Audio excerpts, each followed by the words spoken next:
all the walking, all the energy, all the emotion might be for nothing because they can't get their friend the help that he so desperately needs.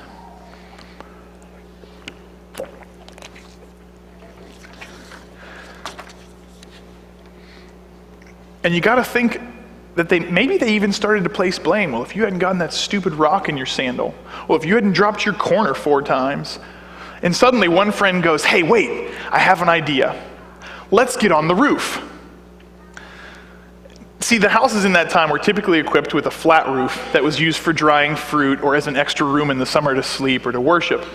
And there were stairs on the outside of the house that led up to the roof, so it was easily accessible. But you got to stop for a second and go, get on the roof. Jesus is inside. All these people are crammed inside because they want to see him, they want to hear him, and you want to get on the roof? Just trust me. So they get up on the roof. And Idea Man shares his revelation with the rest of the group.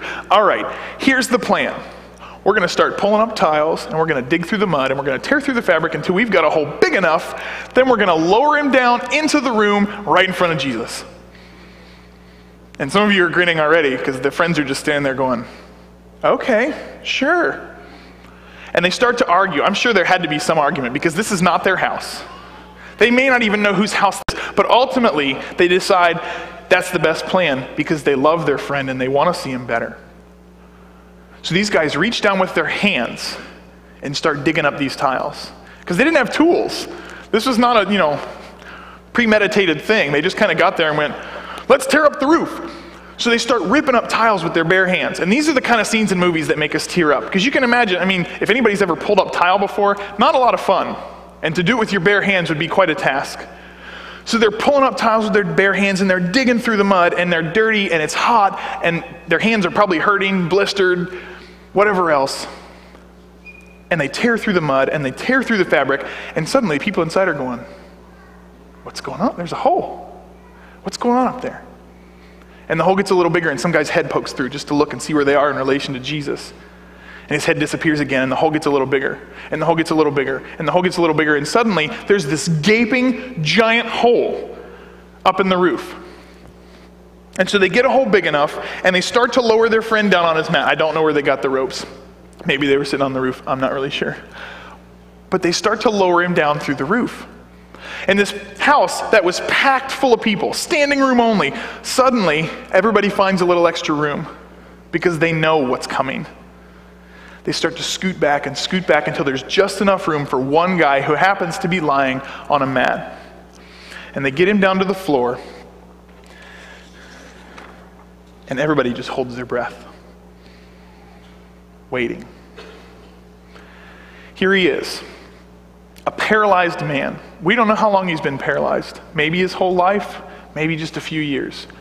But either way, I could imagine he's ready. Laying on the floor in front of the one man who can make him better. Laying on the floor in front of Jesus, the one man who can give him the cure he so desperately desires. And Jesus looks down at him and he smiles and he says, "Son, your sins are forgiven." And this is the point in the movie when the record does the little backwards thing there, because nobody expected that. Think about the confusion in this room. All the people standing there in this house with a giant hole in the roof where Jesus was just teaching. And they're going, what's going on? Oh, it's that paralyzed guy. I see him all the time. Jesus is going to heal him. This is going to be awesome. Your sins are forgiven? And the owner of the house with the hole in the roof where Jesus was just teaching. There's a giant hole in my roof. Oh, I remember that guy. He's going to get healed. Maybe somebody will fix my roof. Your sins are forgiven? And the friends above the hole looking down in, thinking to themselves, here it is. We expended all this energy and all this emotion, but it was totally worth it because our friend is going to get healed. Your sins are forgiven. And the paralyzed man, laying on a mat, looking up at the face of the one man who can make him better. Your sins are forgiven? This makes no sense to any of the people in the room. None at all. And if we knew nothing about Jesus and why he came, sure, this makes no sense. Your sins are forgiven? Are you serious? Thanks, but that's not what we were looking for. But this is the twist in the movie, because we do know why Jesus came. Sorry, I skipped something. It seems like such an anticlimactic moment. But Jesus knew what the man needed. Your sins are forgiven. Jesus gave the man what he needed before he gave him what he wanted.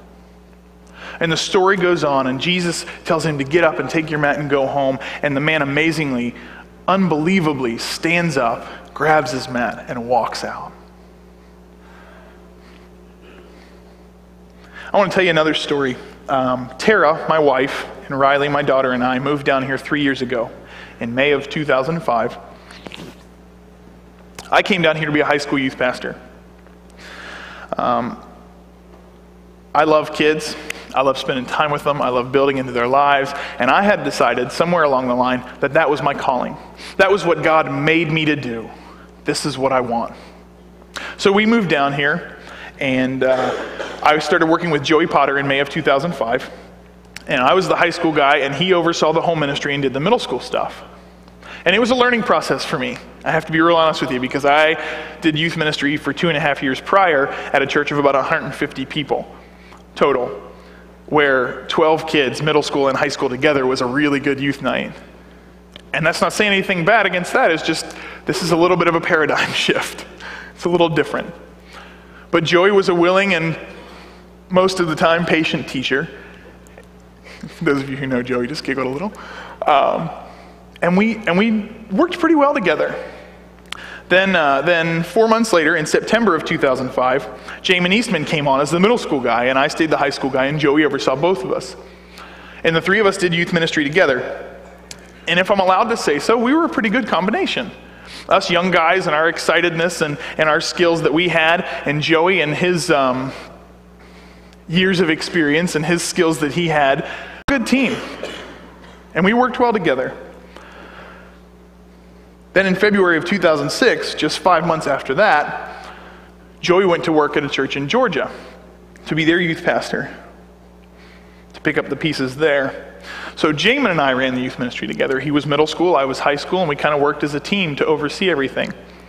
And again, if I'm allowed to say so, things went fairly well for two 26-year-old guys running a youth ministry of a church that at that time was about 14 or 1,500 people. With limited experience. Things were going the way we thought they should go. We got some things going. It wasn't perfect, but we made some steps in the right direction. Then in January of 2007, Jamin headed back to New Mission Systems, and I ran the youth ministry by myself from January to May, awaiting the eventual arrival of Pete Ramsey. And this is where this story gets a little difficult for me. I mean, yeah, there was a lot of transition and change. My job description changed like 5 times, but it's not a big deal because I like that kind of stuff. It's kind of exciting and fun, and change is good. What was hard is that Jamin going to New Missions didn't mean we had to find somebody else to hire to put in his spot. It meant that I was taking a step backward because we needed someone with more experience to come in and pilot the ship to run the youth ministry. And that meant that I wasn't the guy, and I couldn't have what I wanted. And that was hard. January through May, I had a lot of pride to swallow. I was angry, I was hurt, I was embarrassed, I was frustrated. And I wasn't having a lot of fun. But I knew that if I wanted to keep working here, and I did, that I was going to have to get through that. I was going to have to swallow some and process through some and figure things out. My family and I love it here, and this is our home. And pretty much just said, we're just going to ride it out because we don't want to go. So I swallowed some pride and some frustration, and I started letting people around me speak into my life. I started letting people around me speak a little truth where it was necessary, and